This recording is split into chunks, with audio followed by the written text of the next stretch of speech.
So after I had decided I wanted to be in France long term, I had to apply for a visa. I applied for a VLSTS, 12 months plus visitor visa. The aspect of that visa that worked for me was that I could apply to renew or apply to move on to a different visa type at the end of that first year without having the obligation of going back to the UK. That obligation comes with some of those other visa types, but this one particularly worked for me because I could be in France.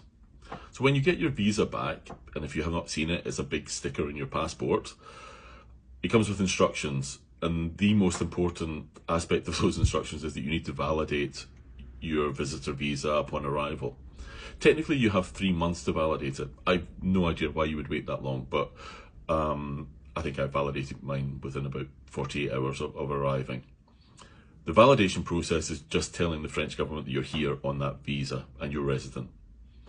It's a simple process. You go to the website, you pay your €225 processing fee, and you're validated, and that's you. Now, down the line, that validation process then kicks off other access to other services within France, but I'll cover those separately. One thing I wanted to cover in this video is, and this may be stating the obvious, it is just a French visa. Now, what do I mean by that? So, as a British passport holder, and I know other passports have similar visa waiver programs, I'm allowed to be in the EU Schengen zone for 90 days and 180 days on a rolling basis. My French visa doesn't change that. So why am I saying that? Well, for me, it's not a big deal because I'm based in France. You know, we occasionally go to Spain, we occasionally go to Italy. But even when we do, I need to count those days that I'm outside of France in the EU Schengen zone. It may be more important to other people if you're considering coming to France and using France as a base to then travel more broadly within the EU Schengen zone. You need to be aware that you're counting days all the time if you're outside of France, but inside the EU Schengen zone.